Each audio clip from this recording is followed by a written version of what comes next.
everyone. Welcome back to Podcast and Chill on the Learn English podcast channel. I'm Leo, your cheerful host who's always here to brighten your day. And I'm Gwen here to keep us all on track and make sure we're learning something valuable. So, Leo, what's on your mind today? Well, Gwen, I recently watched this amazing video about a girl who lost a lot of weight in just 6 months. 6 months? That's impressive. I know, right? She said that staying disciplined and never giving up were the keys to her success. Discipline, huh? That's something we could all use a little more of. Exactly. I was really surprised by how much discipline can change someone's life. It's true, Leo. Discipline is like the backbone of success. Without it, achieving goals becomes much harder. That's why today we're talking about the power of discipline.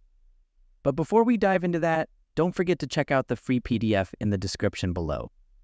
Make sure to go to File, make a copy so you can edit it and take notes.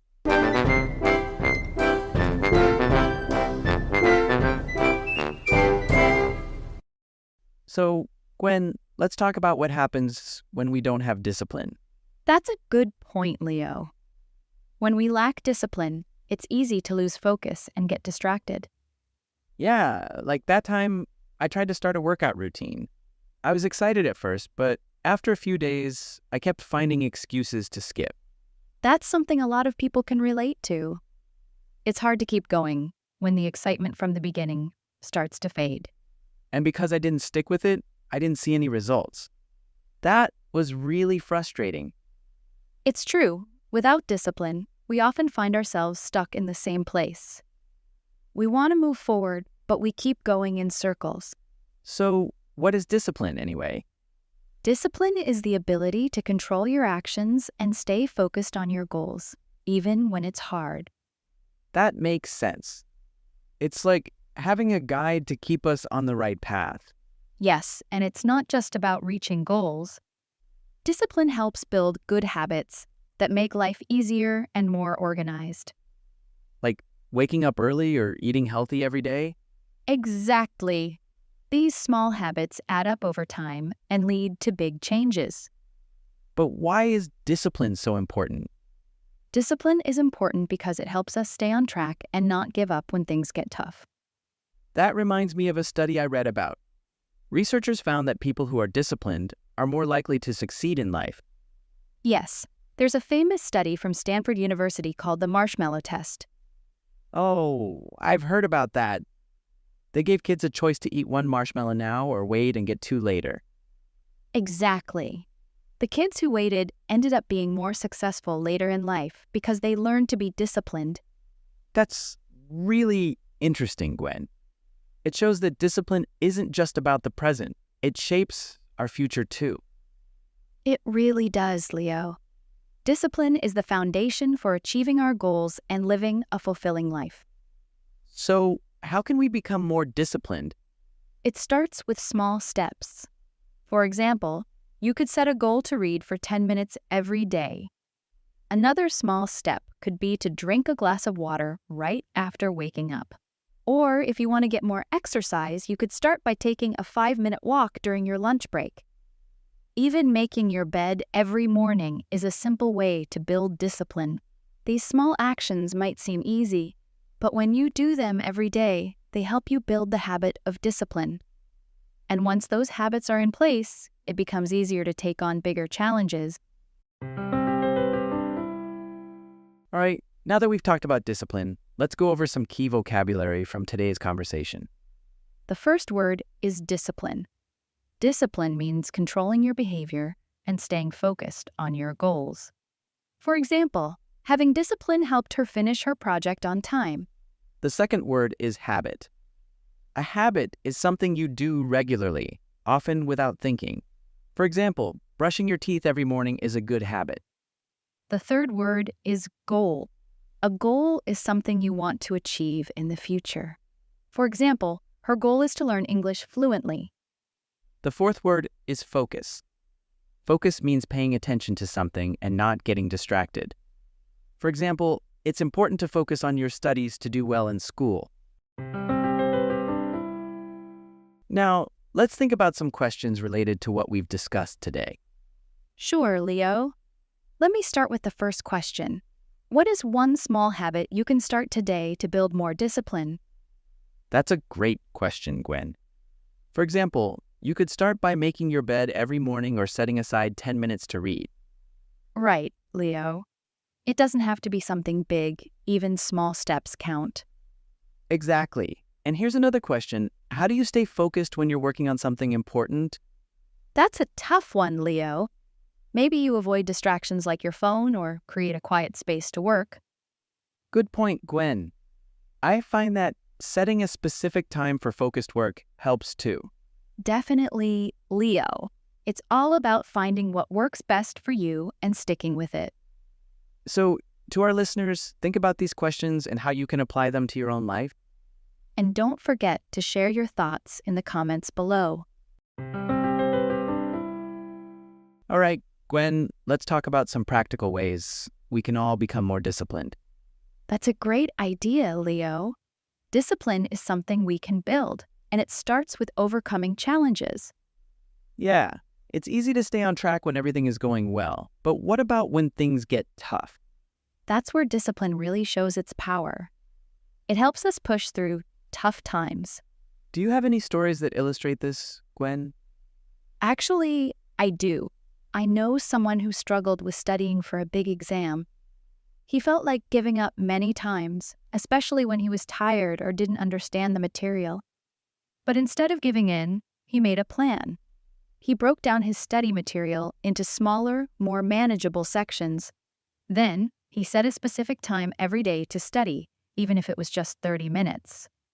To keep himself motivated, he would check off each section as he completed it. And he also rewarded himself with small breaks or treats after finishing a section. Whenever he faced a tough topic, he reminded himself of his goal to pass the exam and achieve his dream. By sticking to this routine and keeping his goal in mind, he was able to stay disciplined. And in the end, his discipline paid off. He passed the exam with flying colors.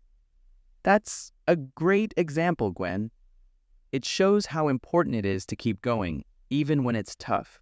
Exactly. And to build discipline, it's best to start small. Like we mentioned earlier, you can begin with small, manageable tasks. Right. For example, setting a goal to read for just 10 minutes every day. That's something anyone can do, and over time, it becomes a habit. And once you've built that habit, you can create a routine around it. Like setting a specific time each day for studying or exercising. Yes, having a routine helps make discipline a part of your daily life. But it's also important to stay motivated along the way. How do you do that, Gwen? Setting clear, achievable goals is key. And don't forget to reward yourself when you reach a milestone. That's a good tip. Rewards can keep you excited and on track. Exactly. And if you ever slip up, don't be too hard on yourself. We all make mistakes, and what's important is to learn from them and get back on track. That's right, Gwen. Discipline is about loving yourself enough to do what's best for you, even when it's hard. But it's also about knowing when to take a break. Some people think that being disciplined means pushing themselves to the limit all the time. They believe that they have to work nonstop or stick to their routine no matter what. But the truth is, this can lead to burnout. I've seen people who push themselves too hard, studying or working for hours without breaks. At first, they felt productive, but over time, they became exhausted, both physically and mentally. They started losing motivation and even felt anxious or stressed. That's why it's important to recognize when your body and mind need rest. Taking breaks isn't a sign of weakness. It's actually a way to recharge and come back stronger. For example, if you've been studying or working for a long stretch, it's okay to step away for a bit. Go for a walk, listen to some music, or just relax. When you come back, you'll be more focused and ready to tackle your tasks with a clear mind. Leo, have you ever felt like you were pushing yourself too hard? Actually, yes.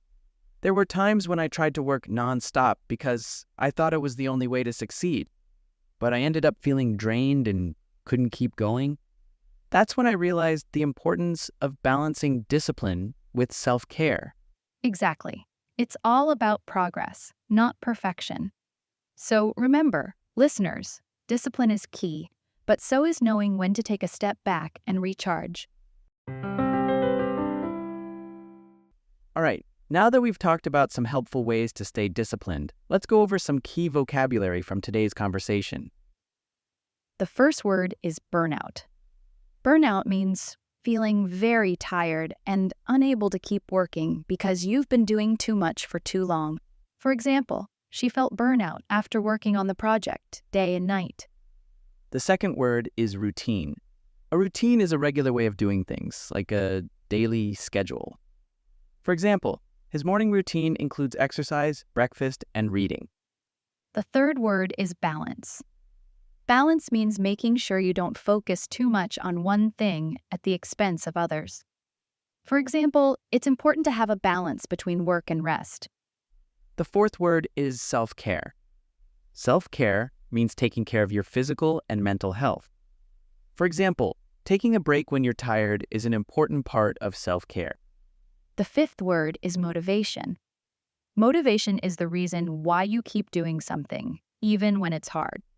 For example, her motivation to learn English comes from her dream to travel abroad. Now, let's think about some questions related to what we've discussed today. First question, how do you know when you're pushing yourself too hard?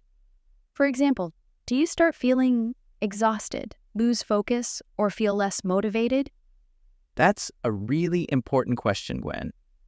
I think for me, it's when I start losing interest in things I normally enjoy. That's a good point, Leo.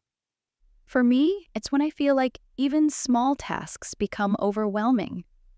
Yeah, I've been there too. It's like everything suddenly feels too much, and you don't know where to start. Exactly. That's when I know I need to take a step back and assess what's going on. So, what do you do when you realize you're pushing yourself too hard? I try to prioritize what's most important and let go of what can wait. And I make sure to schedule in some time to relax, even if it's just a short break. That's smart. For me, I find it helps to talk to someone about how I'm feeling. Yeah, talking it out can really put things into perspective. And sometimes just hearing yourself say the words out loud makes you realize how much you've been pushing. Absolutely. It's like giving yourself permission to slow down. I think it's important to remember that discipline doesn't mean you have to be perfect. It's about making steady progress, and part of that is knowing when to rest. We hope you found today's discussion on discipline helpful. Remember, discipline is about finding a balance that works for you, staying focused, but also knowing when to take a break. We'd love to hear your thoughts on today's topic. What's one thing you learned about discipline today that you want to start practicing? And how do you plan to create more balance in your life? Please share your ideas in the comments below. We're excited to read them. And don't forget to check out the free PDF with all the key points and vocabulary from today's episode. You can find the link in the description or in the comments section. Thanks for joining us on this episode of Podcast and Chill. We'll be back next time with more tips and discussions to help you on your English learning journey. Until then, keep practicing, stay disciplined, and take care. Goodbye, everyone.